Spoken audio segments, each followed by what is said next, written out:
tonight, I'm really excited about this program. If you have not been able to join us for any of these programs so far, I know we partnered with Tewksbury on these programs, so we may have some new viewers.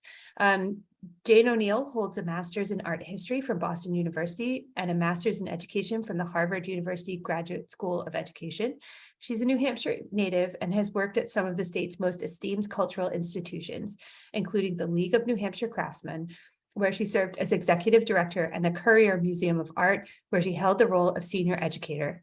Jane founded the Currier Alzheimer's Cafe and led the tour program for the museum and the Frank Lloyd Wright designed Zimmerman House. She has taught art history at the college level for more than a decade, most recently at the New Hampshire Institute of Art. Her organization is Culturally Curious. Culturally Curious is a nonprofit that has the mission to engage, educate, and unify groups through facilitated arts experiences that inspire joy and foster critical and creative thinking, as well as an appreciation for our shared humanity. Tonight, it aligns really well with Pride Month. She's going to talk to us about Keith Haring, AIDS, advocacy, and art. During his short life, Keith Haring had a meteoric rise from graffiti artist to the world of fine art to mainstream success. His iconic figures still function as familiar and beloved symbols in American culture. Tonight, we'll learn more about the artist, the launch of his career, and his advocacy around AIDS awareness. Please send your questions to the chat or the Q&A module to be asked after the program. And thank you so much, Jane, for joining us again tonight. It's my pleasure. Absolutely. Thank you, Jess. And thank you everybody for taking time out of your day to learn a little bit more about Keith Haring. I'm always very mindful when I'm competing with good weather. And so I'm particularly humbled and honored that you're sharing the next hour with me and Keith Haring. So if you're not familiar with this artist's name, surely you're familiar with the kind of imagery that I have on the screen right now. This is an untitled work from 1983. But once you see these little dancing figures that seem to kind of radiate energy and evoke movement, you know immediately the artist that we're talking about. And so often his imagery is tied in with bigger themes of love and connection. So I wanted to start off with this great image here with this, the world encircled by this radiating heart and these giant hands holding it together. So this is in so many ways Keith Haring in a nutshell. But today we're going to be talking about this incredible success that he was. He was a pop culture icon. He was a critical success. And in so many ways, these little dancing figures embodied the decade of the 1980s. Now, Keith Haring once said, art is for everyone. And he endeavored to make his work as accessible as possible during the decade of the 1980s. So tonight we'll learn a little bit about his life, his career, his commercial success, and his efforts to educate around AIDS and other issues. So let's dive in. Let me give you a sense in terms of how we'll use this next hour together. We've got a photograph of Keith Haring over here on the right. We'll start off with a quick introduction to the artist, turn our attention to some of his initial works when he goes to New York City, his quick rise to fame and acclaim, how his artwork intersected with the commercial world, and how he sort of piggybacks on the career of Andy Warhol to reach that commercial success. And then we'll turn our attention to some of his murals. He was a prolific mural painter, and kind of wrap up with AIDS, advocacy, and his legacy. So a lot to cover here. All right, so let's get started with an introduction to the artist. Keith Haring was born in 1958 in Kutztown, Pennsylvania. And he was raised in Kutztown, Pennsylvania. And we can see that he came from like an ideal a nuclear American family here, a really sort of middle-class upbringing. He was the oldest of four, and he had three little sisters, and he had a deep connection with his father, who was an amateur cartoonist. So from a very young age, as early as one, Keith Haring would sit on his father's lap and they kind of draw pictures together. At a certain point, his father would simply draw shapes and Keith Haring would expand upon those shapes. He spent a lot of his childhood thinking about art, sort of sequestering himself away, always drawing. I love these really endearing images of him as a child. And then I think it's a great reminder to see him sitting on his bed as a child, and just knowing that he kind of, took himself out of social situations because he had this need to draw. That's not to say he was unaware of what was happening in the world. I mean, he grew up, really came of age in the 1960s. He was too young to take part in any of the cultural or political revolutions, but he was aware of them. And I think it instilled in him a consciousness of revolution, really, that we'll see in his later works too. Now, this photograph of him sitting on his bed is also great because you can see Snoopy in the background. And of course, an artist with this kind of cartoonish signature style certainly was influenced by artists like Charles Schulz and Walt Disney and Dr. Seuss. He actually cites these two as being particular influences on him. So, the hard black outline in a lot of the drawings from this era certainly come to influence Keith Haring and his work as well. I also wanted to share this with you because it's just so unbelievably sweet. This is a page that he wrote called "When I Grow Up, I Would Like to Be an Artist in France. The reason is because I like to draw. I would get my money from the pictures I would sell. I hope I will be one." And of course, we know that that actually works out for him, and we'll see just how it plays out. So Keith Haring graduates from high school in 1976. We can see he's got the long hair by this point, and he's sort of thirsting for a different kind of experience. So he moves out of the small town that he'd grown up in, and he goes to the big city of Pittsburgh, Pennsylvania, to study commercial art. And he realizes pretty quickly that this is not going to work for him because everybody he was there studying with talked about, like, I'm just doing the commercial art to pay the bills. I have my other, passion projects that really feed my soul. And for Keith Haring, he thought, why not just focus on the passion projects? That's what he wanted to do. He didn't want to sort of divide up his time that way and work on anything that wasn't really important to him. Now, a couple of important things do happen to him while he's in Pittsburgh. First, he has his first one-man show at a very young age, clearly, and he's also exposed to a little bit of art history and some artists that become very influential to him and his work.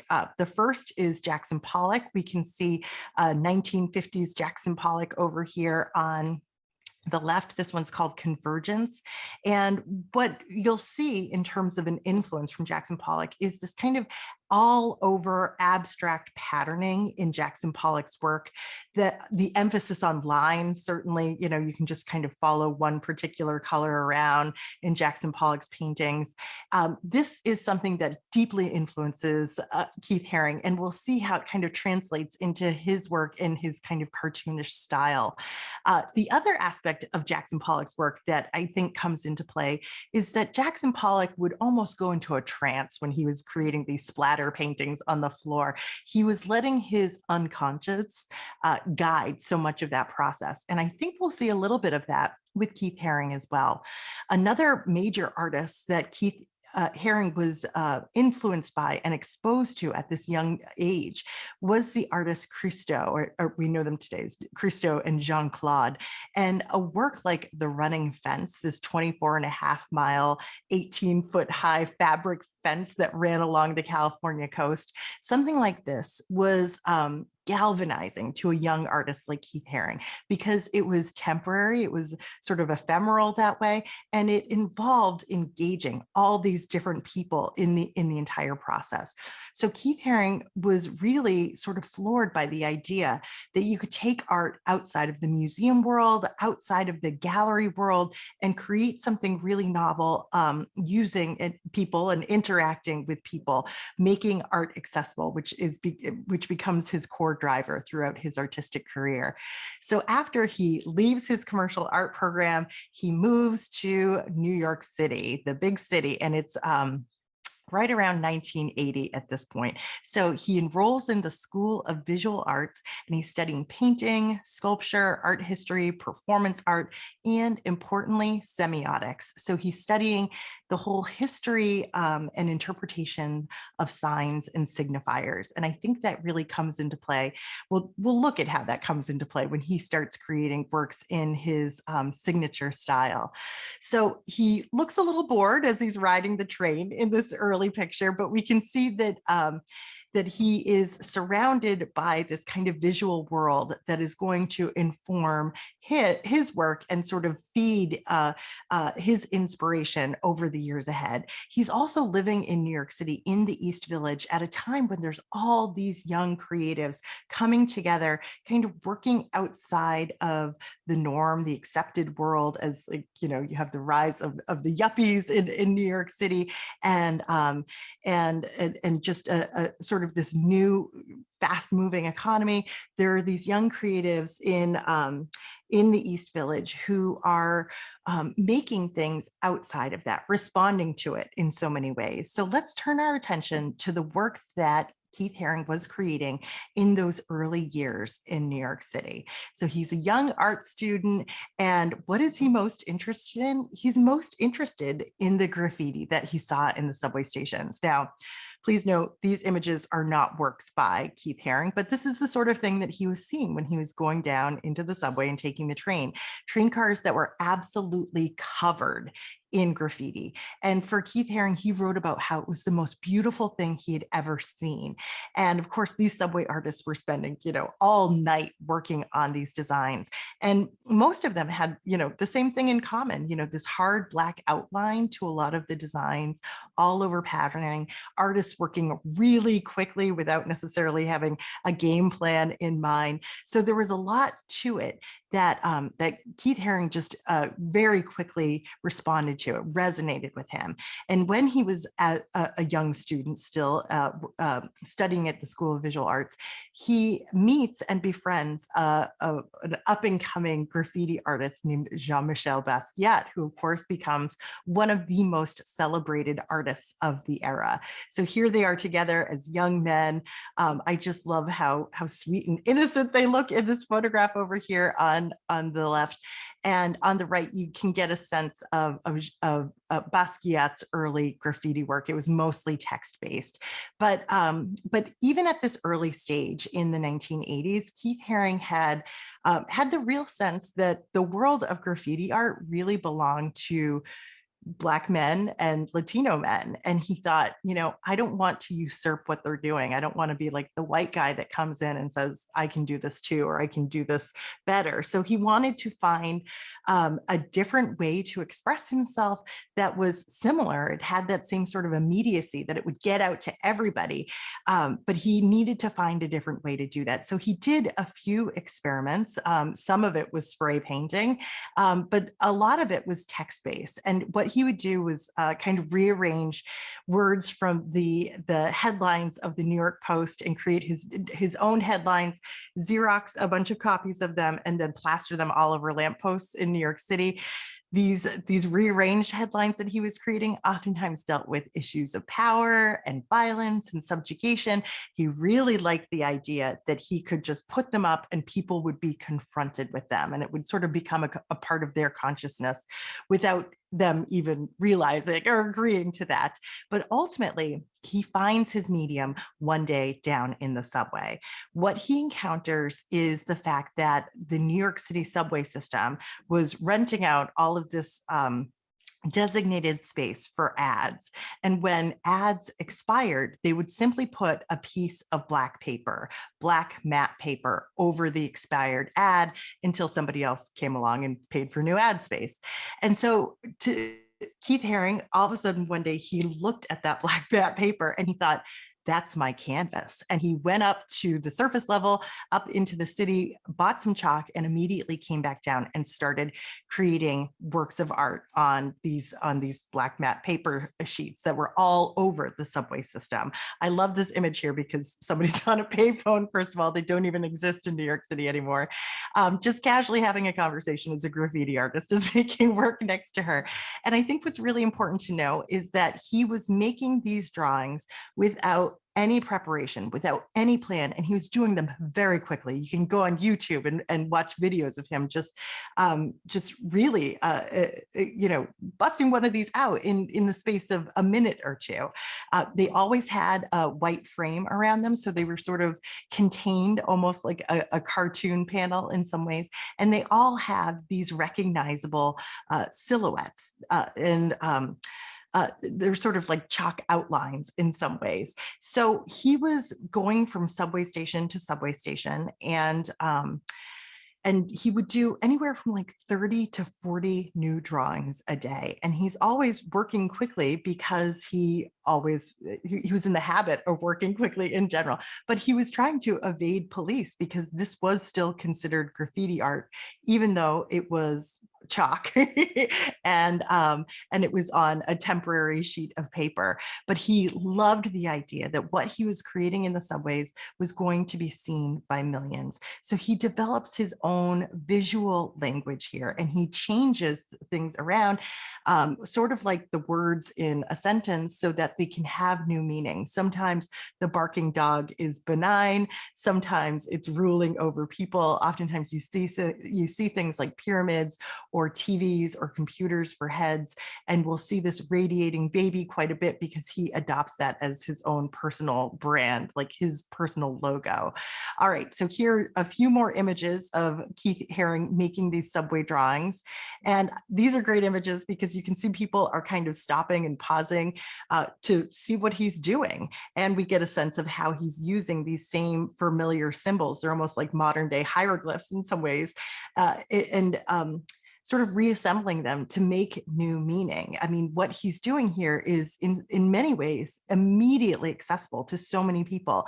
And for Keith Haring, the fact that anybody might stop and watch him was such a win. I mean, these weren't necessarily people that would go to a gallery opening or a museum exhibition, but he could make them pause during their busy commute, bring them out of the drudgery of commuting to see art being made firsthand. Now, it was almost as though, well, it was actually that he recognized that what he was doing was in part drawing and in part a performance, because people really liked to see what he was doing. People looked forward to discovering new drawings each and every day.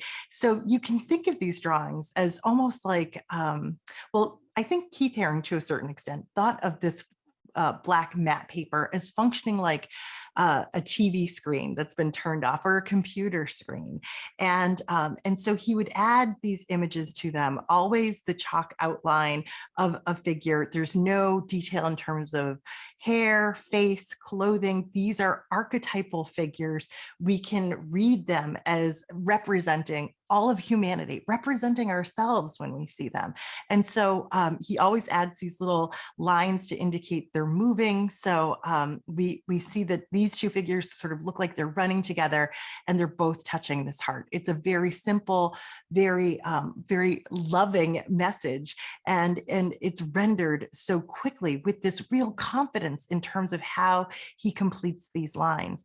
Now, as symmetrical as an image like this might be, the more time you spend with it, the more you realize that, oh, okay, these figures aren't identical to each other. Their bodies are a little bit different.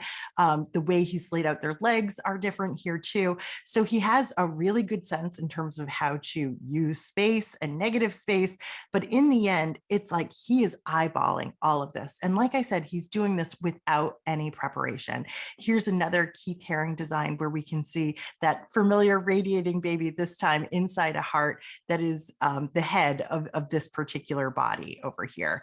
So here's just a few more peeks at his subway art art. And like I said, you can go on YouTube and see a lot of videos of him making this art. And it's just amazing to see how quickly he did it. You oftentimes see spaceships, pyramids, cooling towers from nuclear power plants. He grew up, in the era of 3 Mile Island. So he had a fair amount of anxiety about nuclear holocausts that comes into his work. But, depending on how it's organized, a nuclear reactor can seem benign or terrifying in his work. Oftentimes you see this kind of glowing rod, which can function as a sword, a lightsaber, anything, and any number of ways depending on the context. So it's really all about these different symbols being shuffled up and reorganized in each new drawing. So ultimately, you can see Keith Haring's subway drawings as a synthesis of performance art, automatic writing, sort of tapping into the unconscious a little bit like Jackson Pollock before, and this notion of democratic access. Virtually anyone living in New York City might be able to glimpse one of these. And he's working so quickly, you can sort of think of him as kind of dancing these designs out. Now, like I said, this was an illegal activity, so he was occasionally caught and arrested while doing this, arrested for criminal mischief and defacing public property. It was usually just paying a fine, and then he was right back out on the street. Notice here too, he's already got a shirt with his radiating baby here. What we're looking at in this image is actually a screen grab from a little piece about him from CBS News, where they were following him around in the subway and actually documented him getting arrested too, which brings us to one of the last images in this section, which I find so powerful. Keith Haring had a friend named Sengpon Chi, who was a photographer. And this is a photograph by that artist. Keith Haring would call his friend and let him know all of the locations of the new subway drawings every day so that his friend could go out and document them. And this image just has a whole story to it, because we can see Keith Haring's new drawing just outside the subway doors here. A familiar image with the figure who is, in this case, riding the back of a giant centipede whose head is a computer monitor with a whole other sort of storyline playing out here. Keith Haring has just slipped inside the subway, evading capture, at least this one time, looking calm and confident in this moment as the subway doors close, perfectly framing in this moment the drawing that he's just executed. And of course, all around him is the graffiti that you would typically see at this time in the subway, which is so markedly different from what he's doing at this time.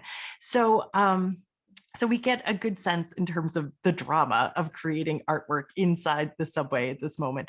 These days, you can go to museums and see these subway drawings hanging up, sort of immortalized and preserved in that context. I so love these designs that a few months ago, I went and looked on eBay to see if people, were selling them, because they became so popular that people began to steal them and try to sell them even back in the 80s. I would say don't buy any of the $200 subway Keith Haring subway drawings on eBay, because I have a feeling they are not legitimate. So let's turn our attention now to how Keith Haring has this incredible rise to fame and acclaim. How do you go from underground drawings to high art? For Keith Haring, it was a meteoric rise. So what we are looking at in these two images, fuzzy images, I'm sorry. First over here is a gallery opening featuring his show, featuring his work, and you can see that the walls are jam full with his images, and the floor space is elbow to elbow. Over here on the right, we see the artist up on like a cherry picker here, executing a mural in a museum space. So while Keith Haring is in the midst of doing subway drawings, the art establishment begins to take notice. So in the early 1980s, he has his first show, his first group exhibition.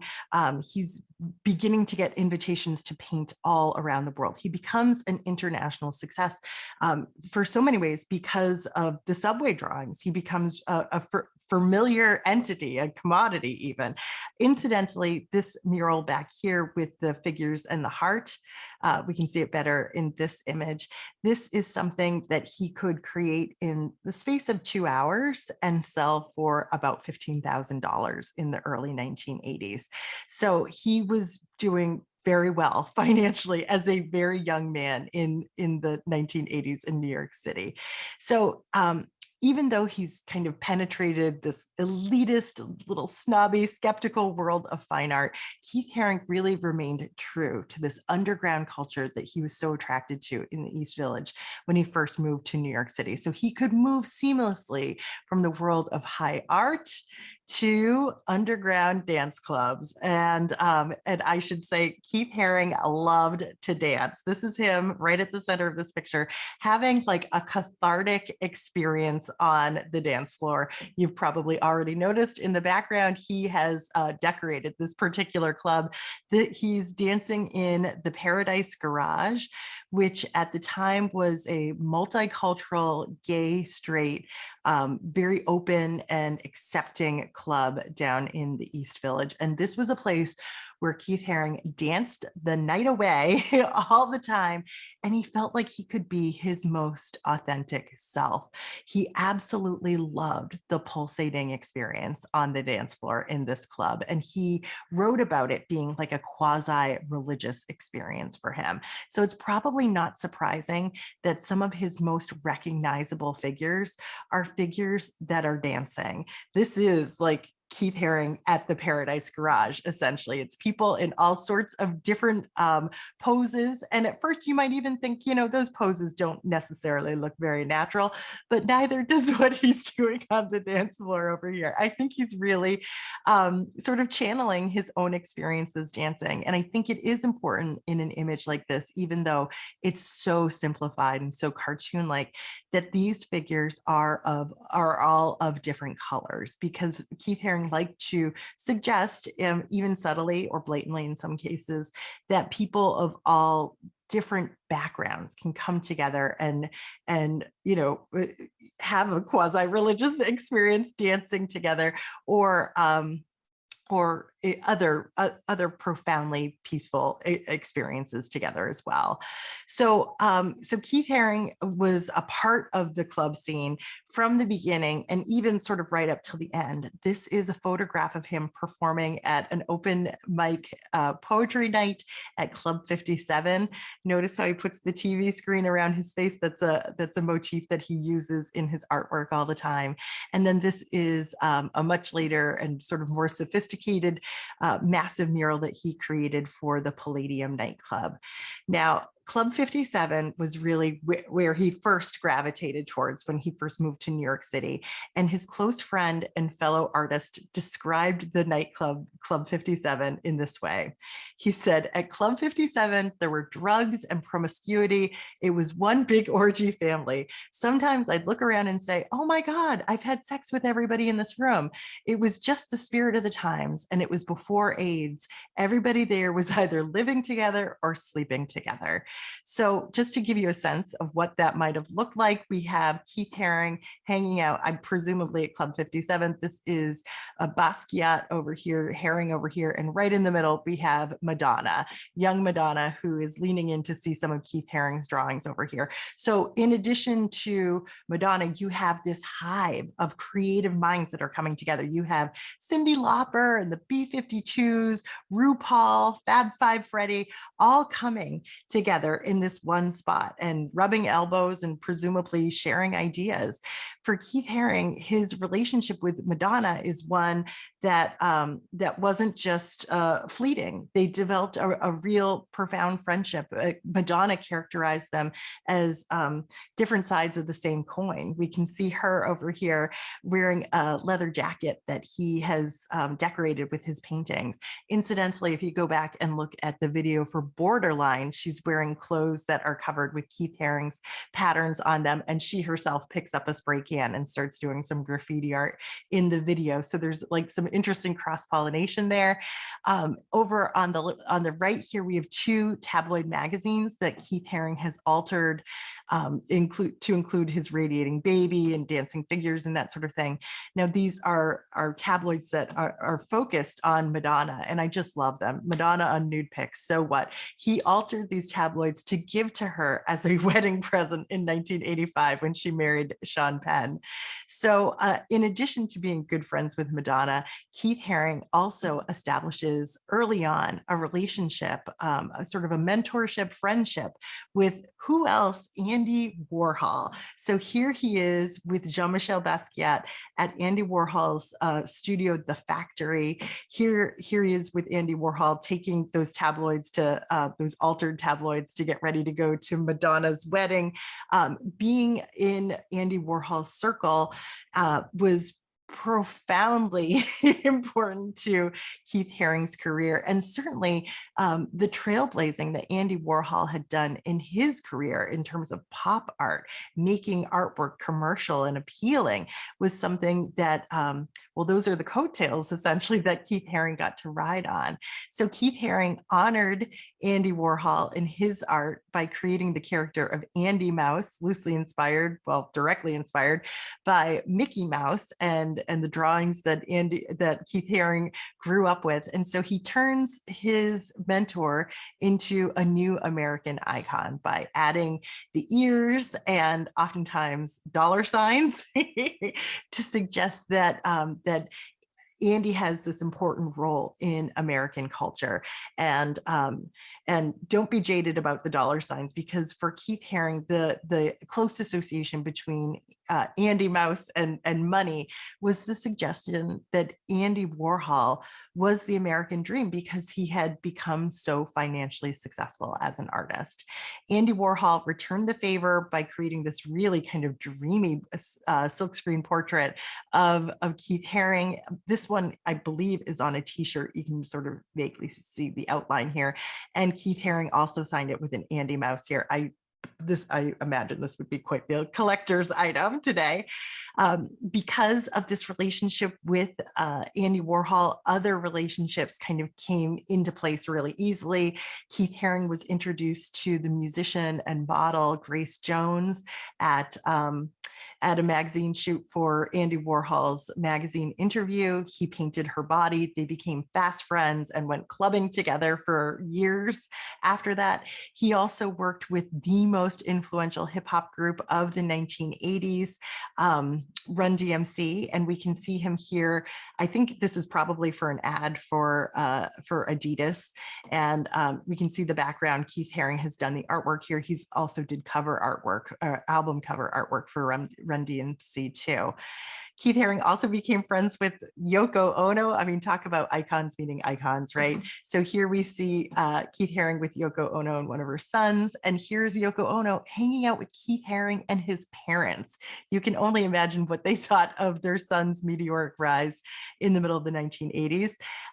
Keith Haring also collaborated with Yoko Ono too. So we're looking at 2 promotional pieces here for a week-long event focused on dance. You can see Yoko Ono does the music and Keith Haring does the sets. But so there's a great collaboration there. And you know, Keith Haring loved to dance. Look at these figures here. It was meant to be.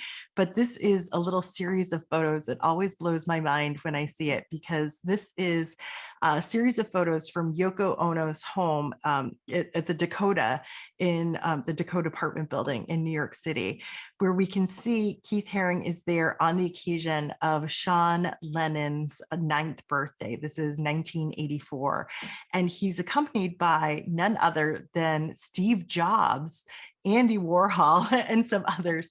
And they're looking at Sean Lennon's new Macintosh computer. I mean, imagine if Steve Jobs was there to install your computer when you got your first computer. But I think what's really interesting about this series of photos and imagining, you know, the brain trust that's in this room is that on the screen of that computer is one of Keith Haring's designs. So his work and his creative ability was at the center of the dialogue in this particular particular room, which is amazing.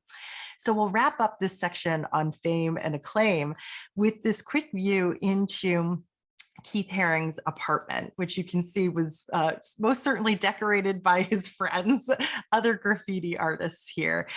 We can see little suggestions of some of his inspiration around the room, but it's covered in graffiti art. And one of the things that Keith Haring started to do is whenever his friends would come over, he would kind of use the blank space of his refrigerator door as like a register to have his friends kind of sign in. So over the years, dozens of artists and musicians used that door as like as a canvas, as a blank canvas for their graffiti or for their signature.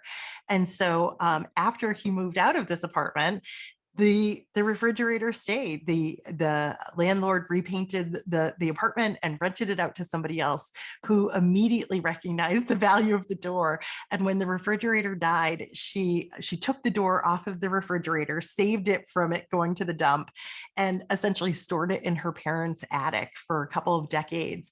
And just last year, I believe, it was auctioned off for about $25,000. The refrigerator door includes some graffiti. I can't find it myself, but it does say somewhere, Madonna loves Keith. Most certainly it has Andy Warhol's signature on there.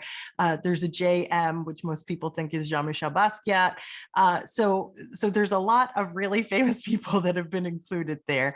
And, we should all hope to discover something so valuable in our lives too.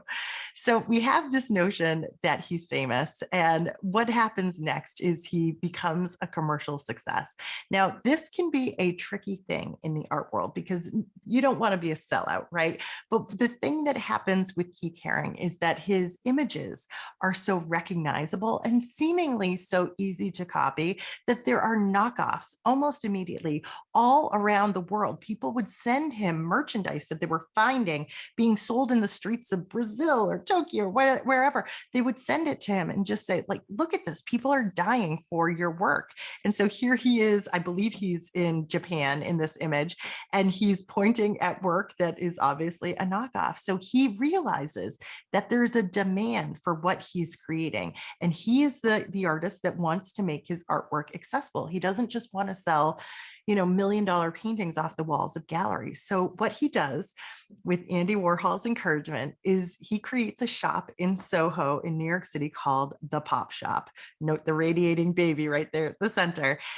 He opens the Pop Shop in 1986, and he said, the Pop Shop makes my work accessible. It's about participation on a big level. Critics hated the idea. They compared it to like selling his work like fast food, dumbing it down in some ways. But let's take a look at what was going on inside the Pop Shop. Keith Haring decorated the interior of the space. They were selling things, the same sort of things that you would see in a museum gift shop these days. And it was all, licensed by him, created by him. There weren't any knockoffs there, but everything was reasonably priced. You could get a little radiating baby pin for yourself for about $3. Incidentally, the reason why Keith Haring adopted the radiating baby as his personal signature or logo, he said, there's nothing negative about a baby ever. He said it's the purest form of the human experience. And so that's why he made it his own. So here's another image of him standing inside the Pop Shop. You can see some of the t-shirts that were being sold at the time, including a t-shirt that has Andy Warhol's face on it. So I can't emphasize enough the outsized influence that an artist like Andy Warhol had in the decision to create a space like this, because Andy Warhol was the artist who fantasized about mechanizing art, about, he called his own studio the factory. And so Keith Haring created a series of prints right around this time that he called the Pop Shop, where you can see one of his familiar figures sort of struggling with this computer or machine, something that seems to be churning out more of his little figures. Perhaps this figure is going in to fix it, but I think that this is signifying that he's kind of cranking cranking these images out like a machine himself. And this figure is getting pulled out by another figure over on the right. So the pop shop ran for about 20 years. The store closed in 2005, and the Haring Foundation donated all of that artwork to the New York Historical Society. So when you go to visit that museum, you can see the Keith Haring work right above the admissions desk there. And you can still buy all of the Keith Haring licensed merch online from the Haring Foundation. And note, the prices are still pretty good. I mean, I've seen a lot of inflated prices in museum gift shops. So this is still pretty attainable, I would say, to the average person if you're dying to have your own radiating baby. Now, during his lifetime, Keith Haring licensed his work, created special designs for a number of different products. And is there a more iconic 80s product than a Swatch watch? He did this whole series for them that includes some of his dancing figures and other really familiar motifs. Now, Swatch watches were, the concept there is that they were supposed to be relatively low cost, but high design. So Swatch watches went for about $50 in the 80s. But this series, and you can see just the edge of a K here, this series with one of the bands signed by Keith Haring, it was recently listed online for $10,000. So these are real collector's items now. Keith Haring also contributed to the Absolute Vodka marketing campaign. Andy Warhol had already done his own ad for Absolute Vodka, encouraged Keith Haring to follow up. And so this was the result. And what I love about his work is that it feels like a dance party, right? It's like a night at the Paradise Garage, all of these dancers down here, and the silhouette of the bottle kind of containing it, or, you know, inspiring the party at this point. But because Keith Haring did everything so quickly and did it freehand, notice that the bottle is not symmetrical. That iconic bottle that is at the heart of everything in terms of this ad campaign is just kind of suggested because Keith Haring, you know, kind of churns these out so quickly, but still with, I think, with a high degree of professionalism here. He contributed his patterns and designs to various car companies, including, this is Range Rover, we've got BMW, and this is a child-sized Ferrari over here on the left. Notice how this is all over patterning. This always reminds me of Pollock when I see it. And basically he would just bring a boombox, turn on music, and just go into this kind of unconscious mode, completely covering the surface of these vehicles. Now, since his death, his artwork has been licensed for a variety of things, anywhere from espresso cups and saucers to dog bowls. I was kind of surprised to see his work at an Abercrombie and Fitch on t-shirts. It's also been licensed to MAC Cosmetics multiple times over the years. If you really love your Keith Haring, you can get your own Keith Haring designed rug at Ruggable. Various museum shops use Keith Haring sort of inspired products, like the chess set over here for the MoMA design store. And then things come full circle because the Funko Pop figurines here actually feature Keith Haring himself. So he's become a commodity as well. Now, if all of this leaves sort of a yucky taste in your mouth, if you just think, okay, well, this is really just about selling stuff at this point, I think I will redeem Keith Haring in your eyes with this next section here on public works. So Keith Haring created about 50 murals during the course of his life, and they were all over the world: Paris, Pisa, Barcelona, Berlin, and oftentimes he focused his work at children's hospitals and children's centers. About 31 of these murals remain today. Perhaps the best known mural is the Crack is Whack mural. And this was painted in Harlem in an abandoned handball court. This is a bridge here that connects Harlem to the Bronx. And Keith Haring saw that space and he thought, it's practically a billboard. It's just waiting for something. And he was personally touched by the crack epidemic, in that one of his studio assistants developed an addiction to crack. And so he saw what happened firsthand, particularly for someone who didn't have the money to really get the intensive medical treatment that somebody would need to get off of crack. So one day he just rented a van, put some ladders in, brought some paint, and just started painting the Crack is Whack mural. I love this image here because we can see, a few kids on bikes just ride up and sit down. And so he got to make it a performance, which I think was always kind of fulfilling for him. And if we look at the imagery here, really simple imagery, easy to decode. You have a crack pipe, you're burning your money, you have the suggestion of death, and then in this case, this figure being fed to a monster. Whenever you have an X on somebody's chest in this case, in Keith Haring's work, it's usually the suggestion of death. So he said, you don't need to get a permit or anything. You just show up with a ladder and people think you're official. Well, he made the error of then sitting down after he was done and smoking a joint. And so that's when the police came up to him and started asking him about the mural. He was arrested for it and was going to be charged with a crime, but almost immediately the mural that he created became a powerful symbol for people to talk about the crack epidemic. It was featured on news segments. I believe it was even featured in like a New York City based campaign against crack.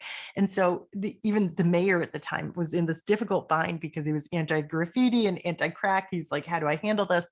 So Keith Haring's potential prison sentence of a year was reduced down to, I think, $100. And shortly after he painted the Crack is Whack mural, it was defaced. And so the city actually invited him back to paint a new one. So here he is with the new Crack is Whack mural. Here is a photo of him with the head of the Parks Department who was assisting him in creating this mural. You can imagine, after arresting you for creating the first one, now the city really wants to make sure you're happy while you create the second one. I really like the second one a lot better. This is the one that is still there today. You've got this giant figure of the skull with the burning money, with the crack pipe, but then all of his familiar figures in the background who at first look like they're having the party of their lives, but we can see some of them are kind of slumped over. It reminds me of medieval depictions of hell with all these figures kind of writhing around in what artists imagined was, as awful as what hell might look like. The back of this wall was also painted by Keith Haring. All of both sides were recently restored. And the detail that I just love so much is that the park around it was sort of revitalized and renamed Crack is Whack Playground. So you can just imagine calling up your friends saying, let's go meet at Crack is Whack. But clearly he created an icon. Now he continued to create murals all around the world. This is a mural that he created in Melbourne, Australia in 1984.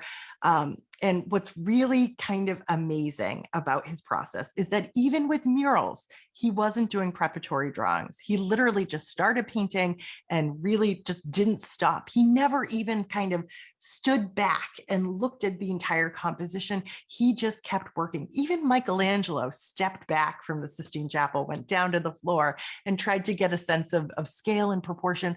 For Keith Haring, he just pushes through, he gets kind of in the zone, and he can create something that is like well organized and well balanced, immediately accessible, and yet still kind of mysterious enough that it prompts more careful looking. So we've got all of these kind of dancing falling figures, two figures riding a centipede at the top, one of them with this glowing rod or sword, and the centipede has a computer for a head, and we can see on the screen the creature's brain.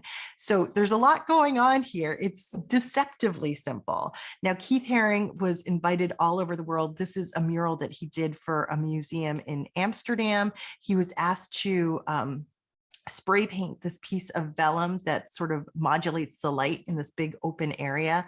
And so he did it publicly. It became a performance piece. And this piece of vellum that he was painting was about 40 feet by 60, almost 70 feet. So it's a huge piece of vellum. And he did the work in one day. Here he is working in his socks, creating that painting. You can imagine everybody was, just absolutely flabbergasted to see how he worked without preparation, without sketches, just filling up that entire space there.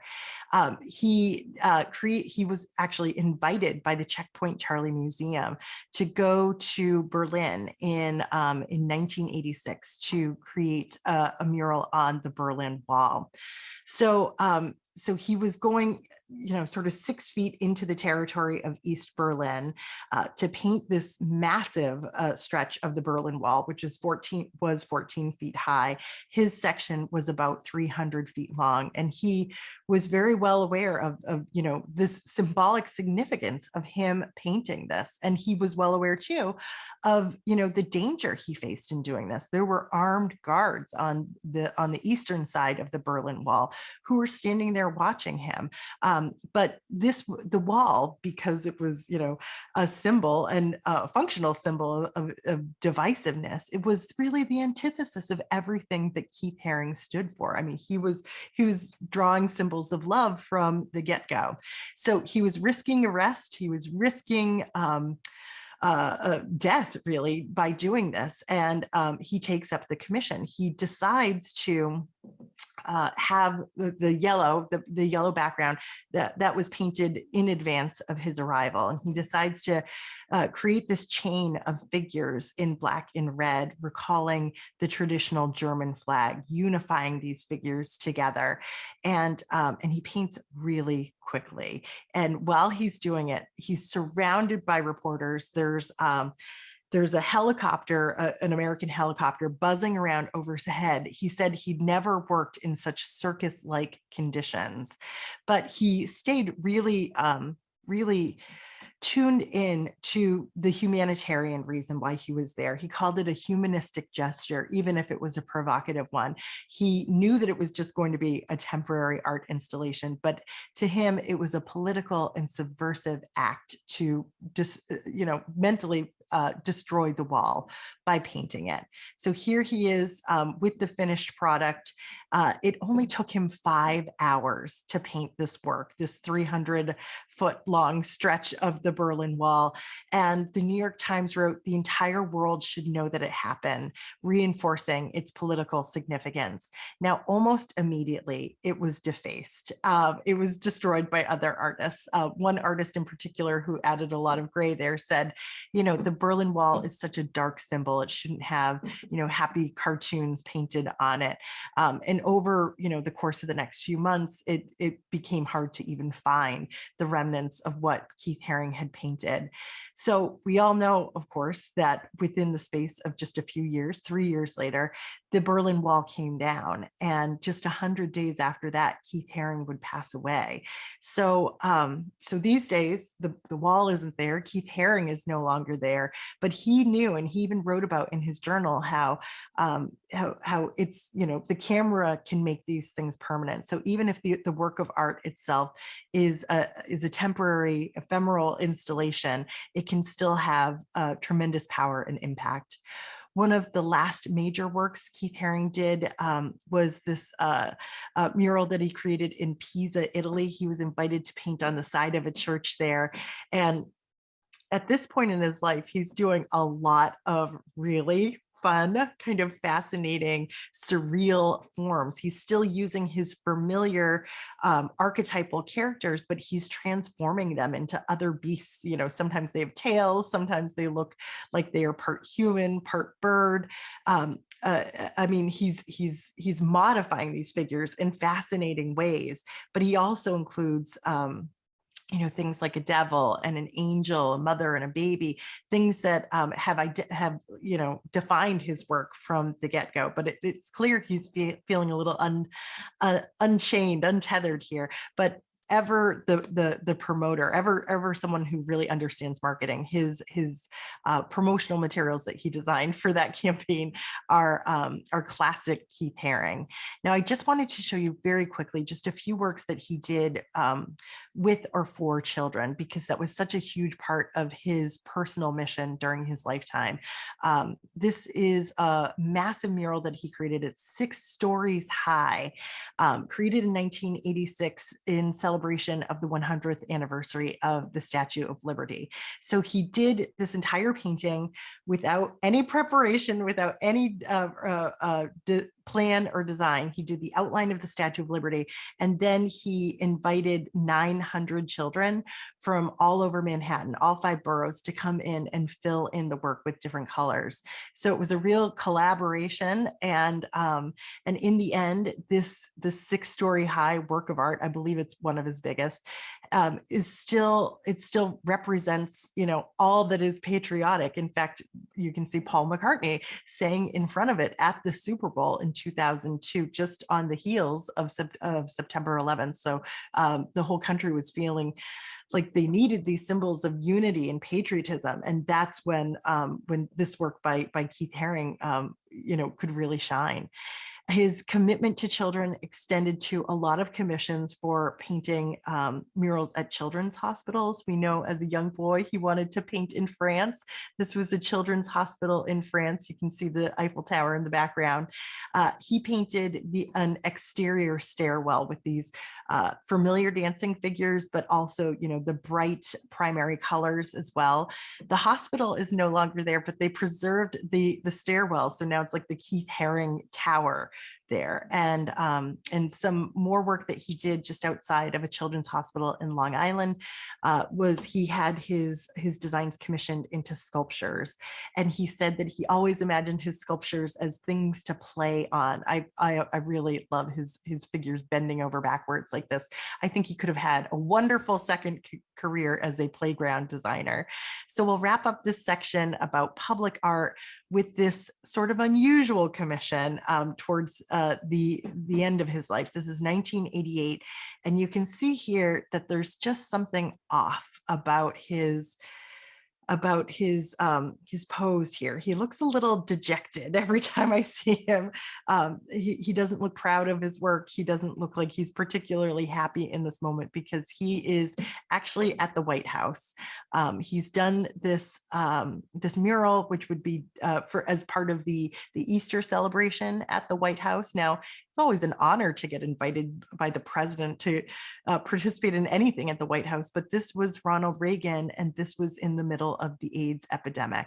So Keith Haring was there. He created works for children. It was donated to a children's hospital, but I think he had really mixed feelings about doing anything that seemed like it was in support of the White House. In fact, one of the photographers that was there documenting the event actually said to him, like, "What are you doing here? Here's this gay artist who's living in New York City where his friends are dying in droves, you know, representing his work and himself at the White House, where this epidemic, where they were turning a blind eye essentially to this epidemic. At this point, already 45,000 people had died in the United States from AIDS, and nobody was really talking about it or doing anything about it. So let's turn our attention now to the AIDS epidemic and Keith Haring's role and response to it. So just very quickly, Keith Haring was an artist who donated his talents in support of a number of different causes, including, you know, things like the African Emergency Relief Fund. Crackdown was a benefit concert. He also supported anti-apartheid efforts. But his identity as a gay man and his connection to the AIDS epidemic was thrown into high relief by the end of the 1980s, because, of course, Keith Haring was diagnosed with HIV in 1987 and full-blown AIDS the following year. So we see him here in this unbelievable photograph by the photographer Annie Leibovitz. This is from 1986, so before he's been diagnosed with anything. But we see here this emphasis on his line, and I wanted to share this picture here because he's very vulnerable. This is a very sexual image in some ways, but he said in his journals, he said, "Sexual energy may be the single strongest impulse I feel, more than art." And he even talked about with his biographer, like, you know, creating these lines had like a sexual flow to it for him. So as as childlike as they might seem, as innocent as they might seem, I mean, he was a sexual person, and that was really a part of the way he made art. He danced it and he felt it at a core level. Now, his identity as a gay man, maybe you can see it in sort of gently suggested in some of these early subway drawings. You know, are these two archetypal figures? Could they be read as the same gender? Perhaps, you know, maybe two figures becoming one here. Maybe it's two men, perhaps. But by the end of the 1980s, because he is diagnosed with AIDS and because he decides to come out to the world and say, not only do I have AIDS, but I'm a gay man, this facet of his identity informs the work that he's doing. So he's created posters for National Coming Out Day, another poster commemorating the Stonewall riots, and he takes on the issue of safe sex in his work. And so, so I think what's really important to emphasize at this point is that, of course, let's all go back to the 1980s and like how terrifying sex was because of AIDS and how dangerous gay sex was because of AIDS. He decided to make taboo busting works of art that made people confront their sexuality and the dangers of sex and the importance of safe sex at a time when our culture was really not kind of ready to handle these kinds of images. But this was life and death, certainly, for Keith Haring and for so many others. So in addition to his artwork, he showed up for protests. We can see him here, two photos from the same protest, but we can see that he's holding the sign that says 10,000 New York City AIDS death. How am I doing? With the mayor on pictured there. So he begins to create work, not necessarily with ACT UP. Well, I guess I take that back. In some cases with ACT UP, but he adopts that pink triangle that is a symbol for ACT UP. And the motif that he develops for a lot of his AIDS messaging is the see no evil, hear no evil, speak no evil, kind of three wise monkeys motif. He almost always put X's on the chests of those figures because they're people with a death sentence. And if you already have AIDS and you decide not to do anything about it, then it equals death, certainly if you're not telling your partner. So they are his dancing figures, but they are they have a death sentence, and he makes his point so clear with the text alongside it. Ignorance is fear, silence is death. He's trying to change people's behaviors. Here's another AIDS poster for you, where AIDS is represented as this red serpent, two figures working together, coming together and forming a pair of scissors, cut that serpent in half. Here's another way that he's taken that pink triangle and integrated his artwork in it. Here he's kind of densely patterned the pink triangle with the see no evil, hear no evil, speak no evil monkeys or figures, I should say.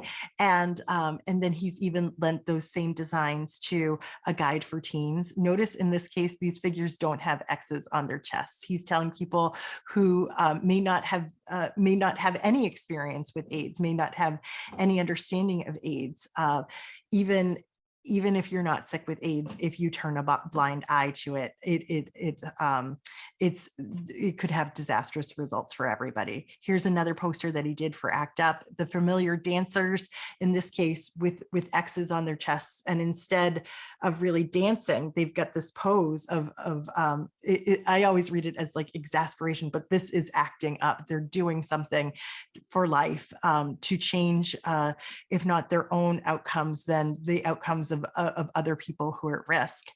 So Haring did other things to help support efforts to end the epidemic of AIDS. There was the Red Hot organization that was a nonprofit that used essentially pop culture to help combat the AIDS epidemic, to help inform people So they did a series of albums called Red Hot and Dance. Keith Haring's work was the cover art for it. And then later in his life, Keith Haring founded the Keith Haring Foundation. This was in 1989, the year before he died. And the mission of the foundation is not just to educate people on AIDS and to support people that are living with AIDS, but he also tied into that efforts to support children's organizations, because that was always so important to him too. So the foundation also adopted the radiating baby as their logo, and we can see one of their mobile units over here that's just covered in some of his designs. So a mobile medical unit that that was serving people with AIDS. So the good news is that all that licensed Keith Haring merchandise that you might be tempted to buy online now, it all goes to support that effort. And then the story comes to a really abrupt halt, because Keith Haring's life comes to a really abrupt halt. And what we're looking at right now is an AIDS quilt to honor his work, his life, and his contributions. This is not something that he created. This was created by other people to recognize what he did. And it's sort of done in his style, but you can tell it's not quite his style. We've got the baby, we've got somebody in a hospital bed with an X on their chest, familiar skull with wings. So it's just kind of devastating to think about how this young promising career was cut so short, and how all of this production that he was all of the work that he was creating, and how productive he was, how prolific it was, it comes to the screeching halt, and his life gets boiled down into these AIDS quilts. There's multiple quilts that were created in his honor. And whenever I look at the AIDS quilt when it was laid out in the National Mall this way, I think of Keith Haring as the artist who was creating work that couldn't be contained by a museum or by an art gallery. And then I think of the fact that the AIDS quilt was so big, so many people died from this epidemic, that the AIDS quilt itself couldn't be contained by the size of the National Mall in Washington, D.C. It's such a devastating epidemic, and it's just so sad that Keith Haring died at such a young age. So let's talk a little bit about that death, his legacy. He died at age 31 in 1990, and his funeral was attended by more than 1,000 people in New York City. And sometimes, amazingly, art critics hound on Keith Haring or they criticize him because his work never really changed. It never evolved. It never became something else, never developed into something seemingly more sophisticated. But he was only working for a decade. He was so young while he was working. Did it ever really have to evolve anyways? While he was alive, he created more than 10,000 works of art. And as I said, about 50 grand size murals, and he produced about 50 one-man shows. Think about doing that just in the space of a decade. If he were alive today, he would be just 64 years old. But amazingly, he is going to be forever young because of, the tragic loss of life here at such a young age. We know he wanted to be an artist who worked in France. And here he is sitting in a field just outside of Paris with a massive blimp with one of his pictures on it. And this was the artist that wanted to make his artwork as accessible as possible to everyone. I think when it's up on a blimp, you've pretty much accomplished your goal. His artwork is now a familiar part of American life. And this is a float from the Macy's Thanksgiving Day Parade. This is back from 2008. And you have, many artists today who are sort of working on the shoulders of Keith Haring. You have artists like Jeff Koons, the anonymous street artist Banksy, Murakami over here, artists who are interested in the commodification of art and celebrity, artists who are interested in making socially conscious street art, and artists that are not afraid to license their artwork for all sorts of commercial products. So basically what he established in the 1980s is still very much happening today with a vast number of artists. And I think we can even credit things like, the familiar logos from tech companies today. This is all still rooted in the aesthetic of Keith Haring. I mean, it's like this hard edge cartoon style that really gets across an idea very quickly, that there's a great immediacy to logos like this. Everything comes 360 with Keith Haring because about 10 years ago, there was a Google Doodle acknowledging his birthday. So he was on the homepage here, and you can see his figures have been turned into the word Google. So we'll wrap up, as I always like to do, sort of thinking about where his art stands in the art market today. Collectors really like some of his more dense, more complicated imagery from later in the 1980s. This image over here sold recently for close to $6 million. And I think just over $6 million is the highest price that's been paid at auction. Now, that is that's an impressive sum, but of course it pales in comparison to somebody like Andy Warhol, whose work recently sold for about $200 million. So I think if we look at this in the greater context of who Keith Haring was and what his goal was as an artist, I think he wouldn't even care that somebody had spent so much on his works of art, because his goal was never to create works for a small group of people who could afford a lot. Instead, he wanted to create work for everybody. And if in the end, 1 million people or 100 million people bought one of his little radiating baby pins, I think he would feel successful, way more successful in that than in selling a high-priced work of art.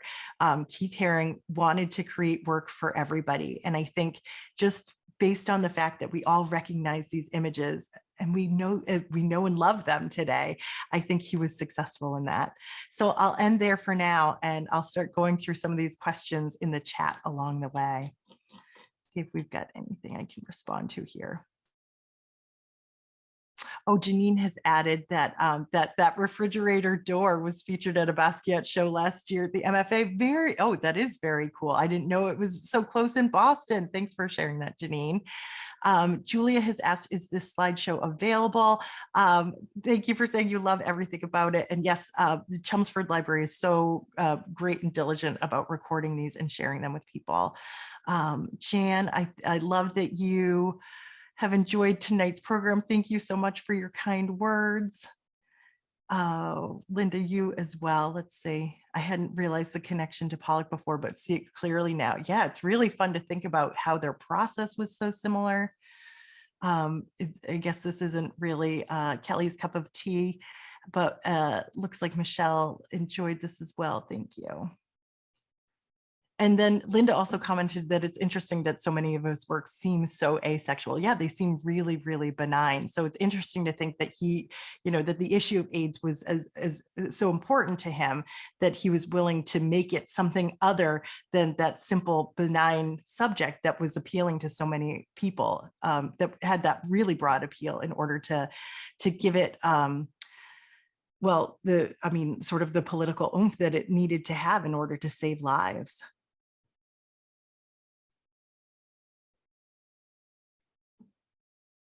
Thank you for the kind words as I'm going through this. Would you do a child-friendly version? Juliet, why don't you email me? You can find my email at iamculturallycurious.com, and we can talk about whatever aspects of the program that you'd like to share, and I'd be happy to share that with you. So I'll tell you too. A great way to introduce children to Keith Haring is this book. It's fantastic. It's called, and it was written by one of his sisters, and it's called The Boy Who Just Kept Drawing.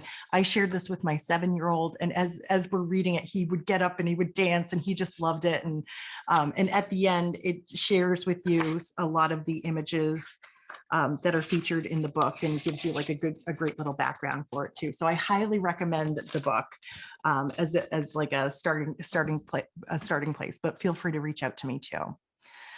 All right. Thank you so much for the kind words. I think we answered most of the questions. If you'd like to see this again too, I'm giving this presentation again in 2 nights for the Amesbury Public Library. So I really appreciate your time tonight and your attention. always humbled and honored that you would share your evening with me. So thank you, everybody. Take good care. Have a great night.